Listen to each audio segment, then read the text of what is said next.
Welcome in, everybody, to episode 7 of the Big Blue Breakdown. I am your host, Jaxson Thurmond, and today we have along with us Kaz Clay. big time win last night. Before we get into that, make sure to go follow Kaz's podcast at Prime Time Pod. You can find that on YouTube or wherever you get your podcast. Make sure to subscribe and follow him, and also subscribe and follow to the Big Blue Breakdown as well on Spotify, wherever you get your podcasts, and also here on YouTube. You can also follow us on Instagram, TikTok, or X at Big Blue underscore breakdown. Today is just a good episode. Good episode to we get a win. We'll talk about that win here shortly, but let's run through the episode and the topics today. Talk about the history repeating itself. 19 in a row for the Cats, break down the game and an MVP, how big of a win this is. And we're going to talk about how Kentucky is 4-0 against top 15 teams. Could this be, or could they go on a 4-game run? And we're going to talk lastly about some other SEC games. So, Kaz, what about Pope getting his 200th win as a college basketball coach? I think that's a big milestone not only for him himself, just proving, even in the change of competition, because a lot of people I've seen like earlier when we first got him as our coach was like, you know, great for him. He's been very successful at BYU, but that's what Big 12 at that point. And then I think that he was going to carry that over to a SEC because that's the top dog in college, in my opinion, at least in most people's eyes for basketball. And I think that kind of shut the haters up Yeah. after we beat Duke, after we beat Gonzaga. And after this win, MVP is kind of easy to me though, Jackson. I don't think it's really a decision there, unless you have different ideas. But No, I completely agree. And I'm guessing that you're going to say Jackson Robinson, correct? 100%, Yeah. I knew as soon as he would break out, we'd have a good game. And I mean, he did get a little slowed down there at the second half, but he still had an amazing first half. Yeah, for sure. This also would have been Mississippi State's head coach's 200th win, Chris Jans. It would have been his 200th win, which is kind of funny that we go down to their place in a place that we have won now 19 straight. We haven't lost to Mississippi State in the regular season since 2008, and that streak continues. There's kind of it's like our second home down there in Mississippi State, you know? Get a big time win against a very, very good opponent. Crowd was rocking there. But Pope gets his 200th win. History repeating itself. Just like I was just saying, 19 in a row for the Cats in the regular season against Mississippi State. And let's break down this game now. Um, as we just said, we both agree that the MVP Jaxson Robinson, right? Yep. Okay. He had 27, if I'm not mistaken. Uh 27 from him. Yeah. 27 points, two, excuse me, not two. Yeah, two assists, three rebounds, and one of those was an offensive rebound. Just a big time night for him. We've talked about that this team's ceiling goes up when he is playing his best. Would you agree with that? Yeah, I mean, I think again, everybody's going to call me crazy, but when he's on, I think he's the best player on the team. And I think it kind of showed last night his full ability. As far as what he can do, how he can affect the game in multiple ways, not just his passing, but he can actually attack the ball, attack with the ball and go score. There's a lot of things he can do. I think another one for me wasn't necessarily MVP, but I thought Amari Williams played great last night, For sure. in my opinion. He had 10 points, 12 boards, and 6 assists in 30 minutes, which I mean, he played most of the game, and then he obviously had a double double with 6 assists. I think he did well. I thought Andrew did well even with the injury. that affecting him a little bit. But and then Ansley Amador coming down, hitting those big threes late at the end of the game, kind of seal the deal. I thought Yeah, was big too. yeah. I completely agree with you on the Amari and Ansley Almanor takes right there. Now, we can go ahead and get into some of their stats, but Ansley had a tear of a run there. Tear of a run. I believe he hit two threes in a row, two possessions in a row. And I think it was probably one of the most important runs because we also got three stops on the defensive end of the floor. We turned those three stops into 8 points, which I thought was big for just the game overall. And they kind of were, just trying to keep Jackson Robinson from getting the basketball and letting him get shots. And then you have another guy step up like Ansley Almanor and hit two very did he hit three? He hit two in a row, I know for sure. I think he He hit the third one though. yeah, he did. He had three and a two, I think, from the first half. So very big production from him overall. Again, Mari Williams, like you said, when Amari has played well, we have played well. Um, Amari had 10 points. He had a double double this game. 10 points, uh, 6 assists, and 12 rebounds. We talked about physicality and we talked about rebounding and we talked about defense. The rebounding portion, Amari really took care of tonight. Him and Ortega really took care of the boards tonight. I thought Ortega played well too. He had 15. But the thing that really kept Mississippi State in this game was our turnovers. They had 20 points off of our turnovers. I believe, Ortega had four turnovers, and Amari Williams had five turnovers. You cut those down, we probably win this game by 10, at least in my eyes.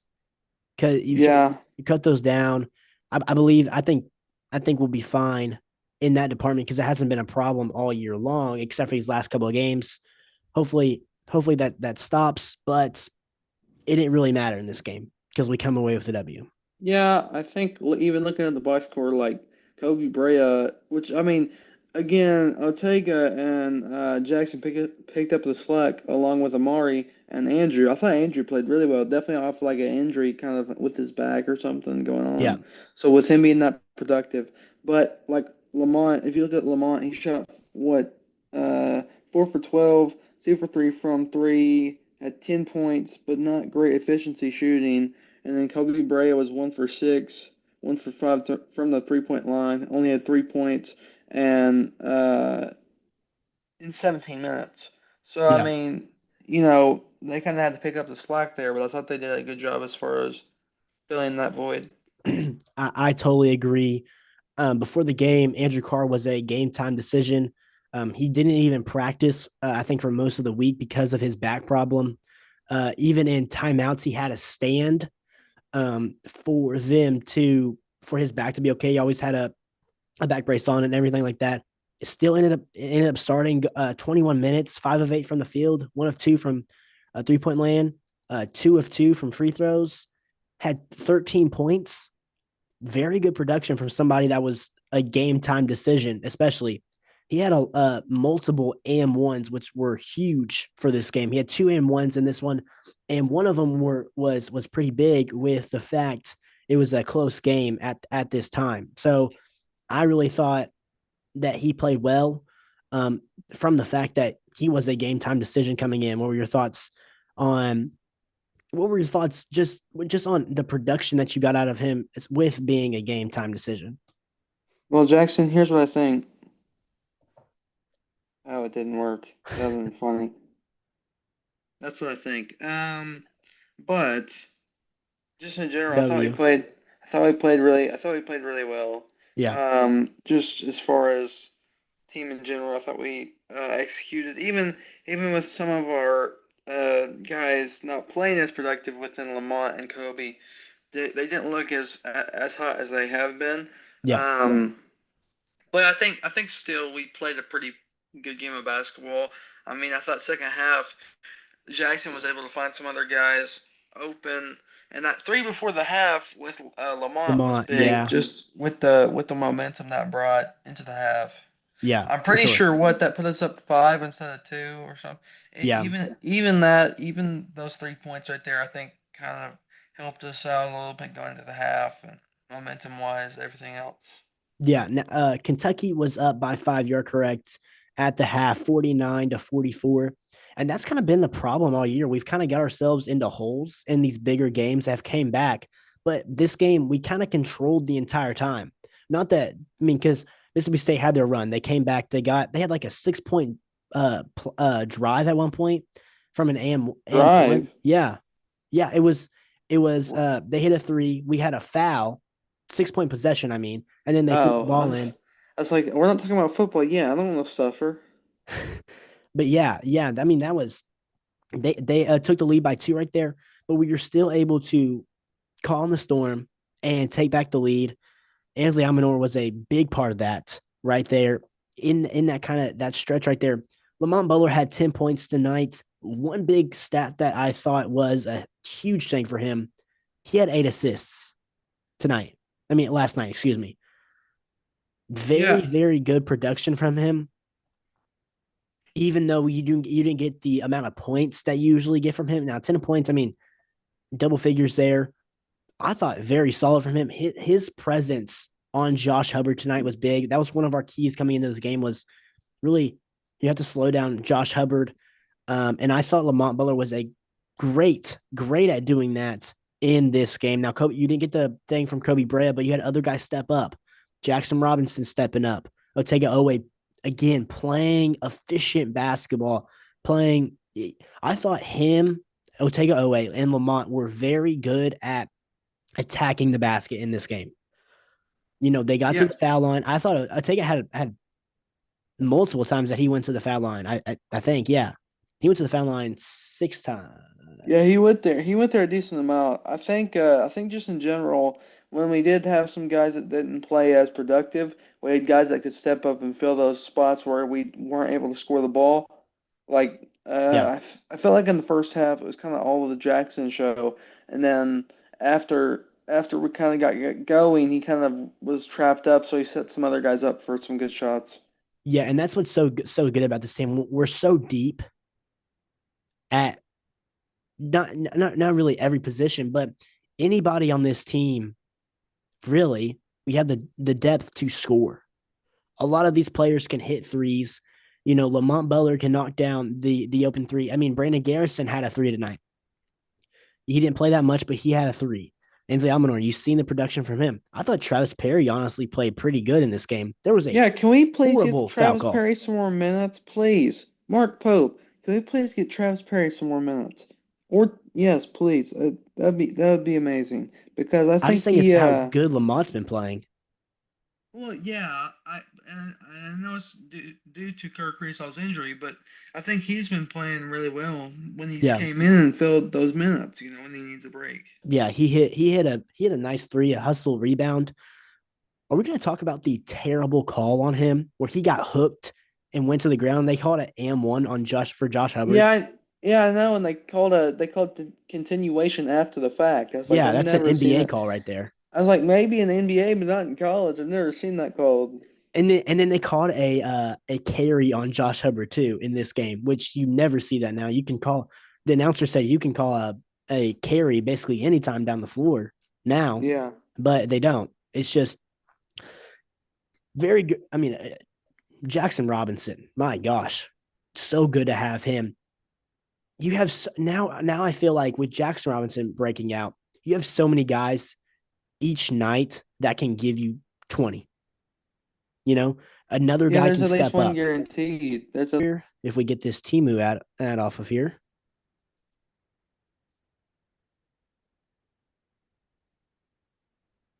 here we go. Kentucky shot 50% from three in this game. 50. What were your thoughts on that?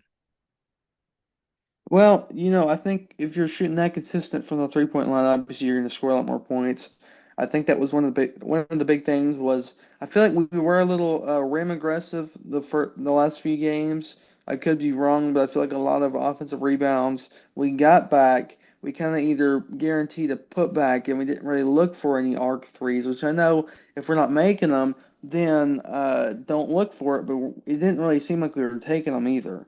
So I think we were able to spread out the floor and shoot not only the 2-pointer, but we were able to spread out the floor and make Jaxson and other guys be able to shoot threes. Even if like our efficient, like even with counting Kobe Brea's unefficient 3-point night, as far as the team itself goes, we shot really well. And I think that propelled one of our leads. Definitely was Anzi Almador's big threes down the stretch, as you talked about earlier. Yeah, yeah. The team as a whole shot 55% as a total. Again, 40% has been the magic number. We have shot 40% or better. Kentucky's won. Free throw shooting kind of got to get a little bit better there. We are third in the SEC in efficiency from the free throw line, which is good. Big thing for me in this game. We out rebounded Mississippi State. Big thing for me. Out rebounded Mississippi State, which we have not really done that all year, especially going against a physical team. Now, the defense still kind of lacking, but we were able to get stops in the very important moments. Lamont stepped up in the very important moments to get a stop. Amari Williams did the same as well. Otega Owe can do that. I thought very, very, very highly of our rebounding today. And congrats to Amari. Man, did he have a good game. Again, Jackson Robinson, 9 of 12 from field goal range. He hit field goal percentage, excuse me. He hit 7 threes in this game, by the way. 7, just like Kobe Brea did against Florida. Very good game overall here for the Cats. Just wanted to kind of break this all down. This is a big win for the Cats, 95-90. Anybody that wants to run and gun and outscore Kentucky is not going to win the basketball game. Not going to win. When you try to play our style against us, it's going to be tough to beat us.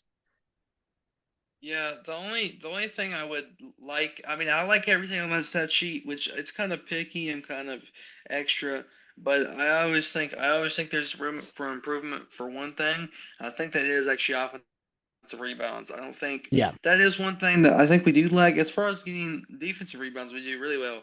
But as far as getting our own rebounds, we don't. I don't feel like we're as aggressive as I've seen some other teams. As far as crossing glass and getting second chance points, because that's where a lot of things happen. You know, if you don't get those offensive rebounds, then those turnovers matter more. Because then when you get those turnovers and you give them extra chances off their offensive rebounds that they're already getting on top of that, then you're not getting offensive rebounds and turning the ball over more, double than they are, then they're getting basically triple the points. Yeah. Yeah. So, So basically, to recap, Jackson Robinson, what a game. Another guy stepping up. Andrew Carr, good, really good for being on a game time decision. Amari Williams stepping up, rebounding the ball, scoring as well. Otega Owe, efficient again. Ansley Almore stepping up near the end of the game. Some good minutes from Travis and really good play from Lamont on both sides of the ball. And Kobe was kind of off tonight. He did hit a 3-point shot. Um, but sometimes you're going to have those nights when teams really want to crack down on you because they know that you're a really good shooter, which just frees up other players. So I want to go into something here that might be a little not controversial, but it's going to be really hard to do. Can Kentucky go on a 4-game win streak in the SEC here? And let me tell you oh, why that we let me tell you why we can't. 2 of our games next are out of the 4 games that we play are going to play or we have played. Mississippi State, counting one of them, Texas A&M, Alabama, and then at Vanderbilt. We get the 2 toughest games in this next 3-game stretch at home. It's going to be very hard for a team to come to Rupp and beat us, I think. Jackson, how do you say that those are the tough? I still think that Tennessee game's tough though. You don't No, see no, that as a I'm tough. saying like in this next 3-game Oh, stretch. 3 games. Okay. Yeah. Yeah, I was gonna say I think that Tennessee game's pretty tough too. Yeah, I'm talking about this next Definitely, definitely with it at Tennessee too. Yeah, I'm talking about this next 3-game stretch. Texas A&M just came off a loss to Alabama at home. That'll be an interesting one because we kind of have contrasting styles from them. But I think we have played very well at home all year long. And then we get Alabama, which I think is going to be possibly the game of the year. Okay, both teams put up points like none other. This game will be in the hundreds, possibly high 90s, 100-point game, possibly game of the year here. Top five Alabama coming in, and with that type of style, I feel like we have a better chance to win. Um, I think we can take care of business against Texas A&M. I know they're ranked 10th right now, just came off a loss. I think we can take care of business against them, especially with they have an inefficient type of offense that they run. And right now, I think their starting point guard is injured. And then Yeah. at Vandy, again, I know it's the SEC, I know it's tough, but near the bottom of the league, going to be going to them. But I think we can win there. I think we can win these next three games. I think honestly, the toughest one is going to be the Texas A&M one, and the only reason is because the Mm. contrasting styles.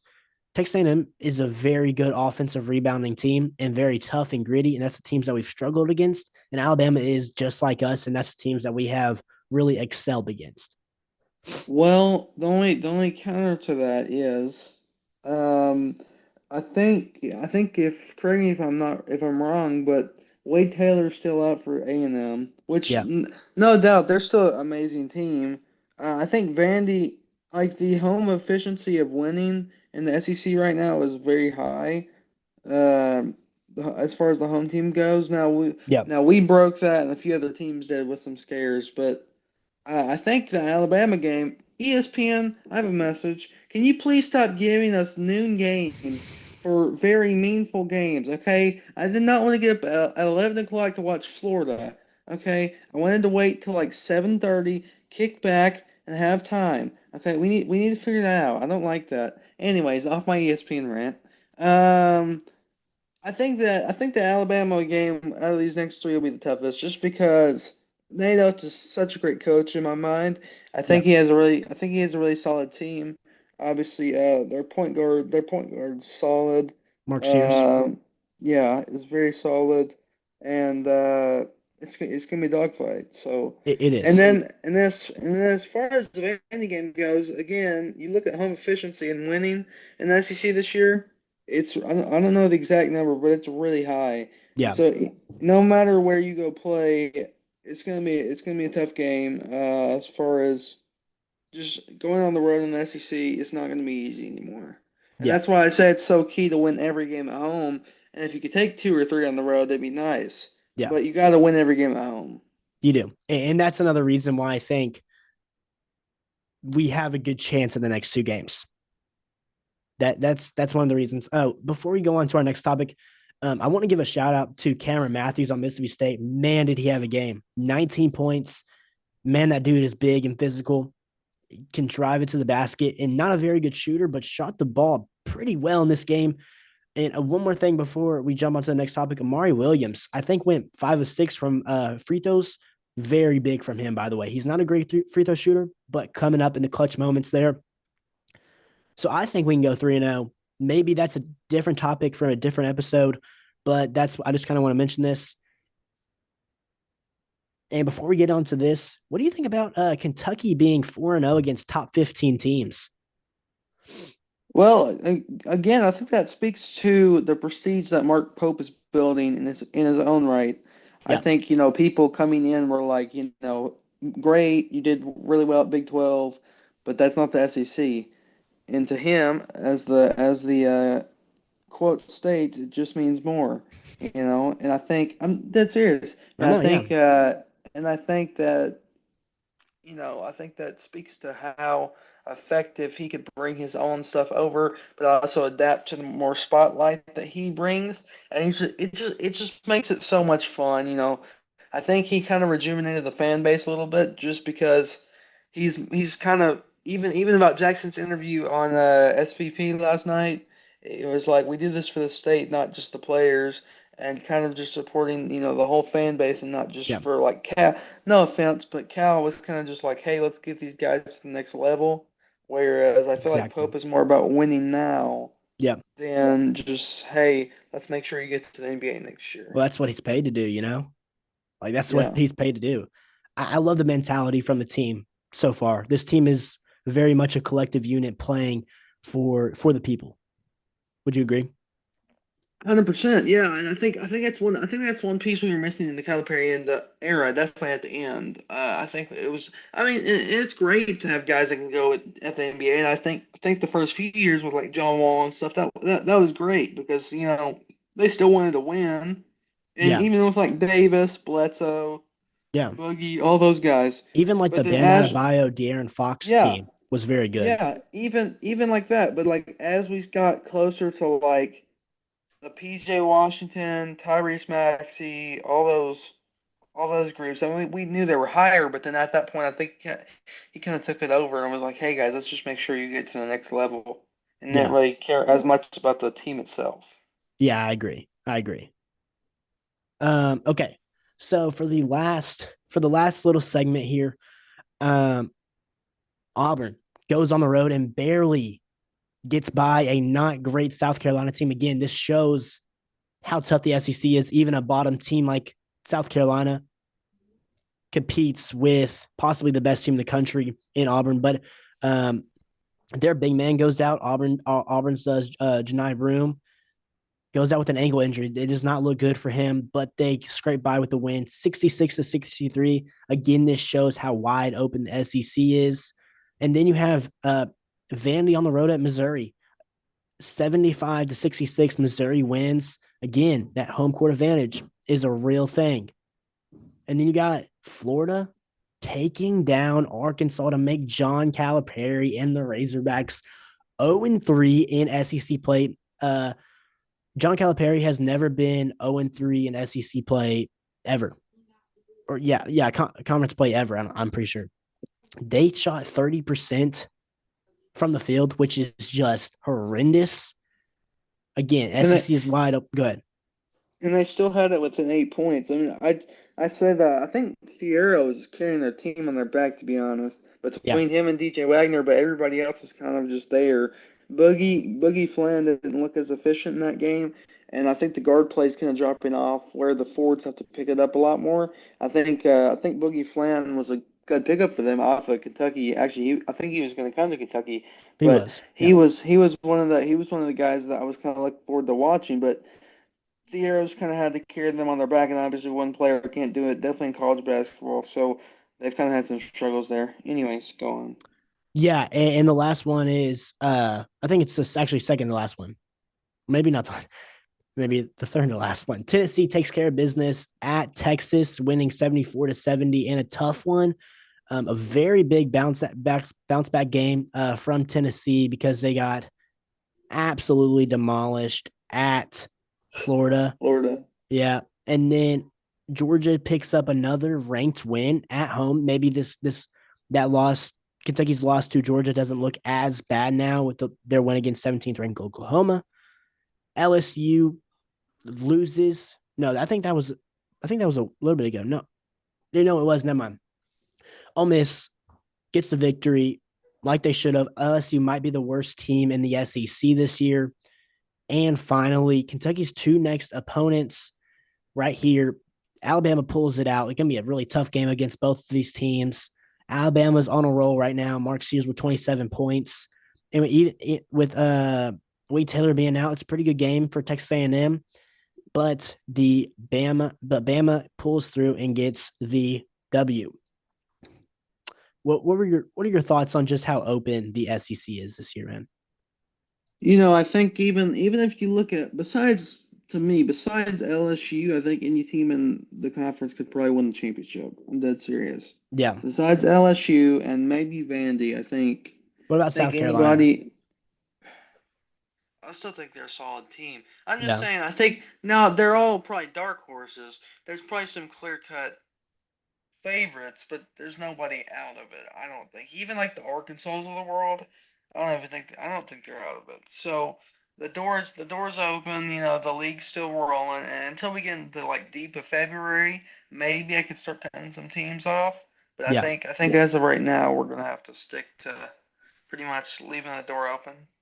Yeah, I agree.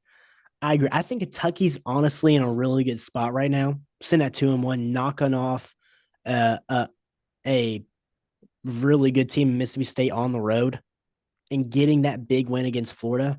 Now you got two really big opportunities to really set yourself apart of the pack and really to hit a run, maybe a three game run here. I know Tennessee is going to be a tough game on the road. I don't want to say you can count that as a loss, but if you're kind of looking at wins and losses, you could see us winning the next 3 games, I think realistically, and losing to Tennessee on the road, which obviously isn't going to be a bad loss at all, unless you get like 40 pieces or something. But I like the spot that Kentucky is in. They win 95-90 over Mississippi State. They better their record to 13-3 and 2-1 in conference play, and Mississippi State drops down to 14-2, 2-1 in conference play. 6th ranked Kentucky beats 14th ranked Mississippi State. Don't know what like the polls are going to look like tomorrow. I don't think we're gonna drop, honestly. I I don't. think it I kind of like don't. evens itself out. Yeah, because I think that was a quality win. And after you look at what Georgia has done the last few games, I don't think, or after they played yesterday, I don't think that's a drop. And if we do drop, it might be one or two spots, but I don't think it's gonna do anything crazy. No, what I'm looking at more is SEC standings, right? And where we're going to look at in SEC in SEC I don't want to say playoffs, the SEC tournament, excuse me, and then the NCAA tournament. You To me, you kind of in the NCAA tournament, you want to be the 1, 2, or 3. You want to find your spot kind of in there. And then in the SEC tournament, you want to be a top 4 seed because you get a bye. I think that's what you're kind of aiming for. So I think we're sitting at a really good spot right now with our resume. Um, got to stay consistent though. Got to. But Kentucky pulls away in a big one. Streak continues. 200th win for Mark Pope. I think that is going to wrap up episode number 7 here on the Big Blue Breakdown. Thank you, Hey, Kaz, for joining. I Go got I ahead. got one more topic. I just Okay. want to ask because I know you cover football too. Yeah. Um, Give me Notre uh, Dame. huh? Give me Notre Dame. So I was wondering what you think about this Carson Beck deal. What I think about him going to Miami. No, about the whole like get out of the draft, go into the portal, and then sign like a day after because I think it's kind of weird. Well, He did like a no contact tag, and no players ever do that. So I'm kind of like, was that well, pre-planned? that it's a brilliant decision because once he entered into the draft and then took his name out, that price tag went up for somebody to get him. Yeah, but that's what I mean though. Like it seems very. I know tampering's not allowed, but I know a lot of teams obviously have done it, and I've seen it happen. So that's why I kind of was like, I don't know. I feel like it's kind of when normal players enter into the portal, they either want to win a championship or they want money, and I feel like Georgia could offer both of those things. So Yeah. that's why I'm kind of like, I don't know what's going on. Well, Um, I definitely think it's a money thing, and I also think that how good you look at Cam Ward. He did the same thing last year. He entered the draft, came back out, went to Miami.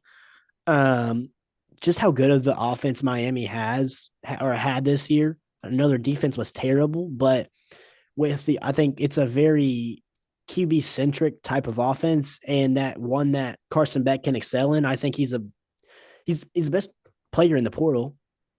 Like, don't get me wrong, he had his ups and downs this year, dealt with injuries. I just yeah, thought it. I mean, it's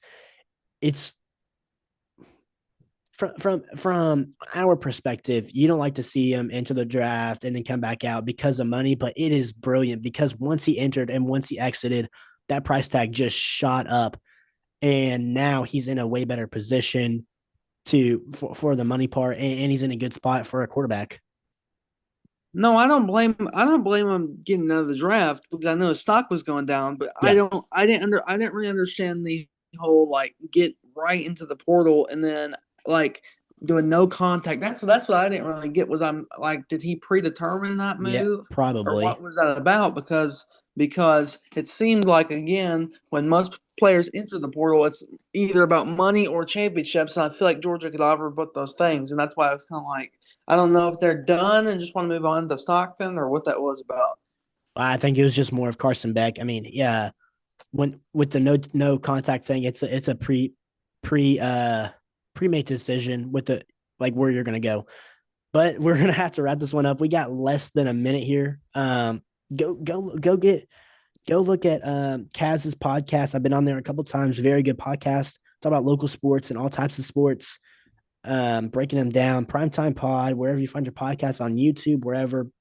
Spotify. Make sure to go follow and subscribe to the Big Blue Breakdown here, or follow on Spotify or wherever you get your podcasts. And make sure to go follow us on the social media at Big Blue _ Breakdown. Thank you, Kaz, for joining episode 7 here, breaking down a big win for the Cats, 95-90. Thanks, Kaz.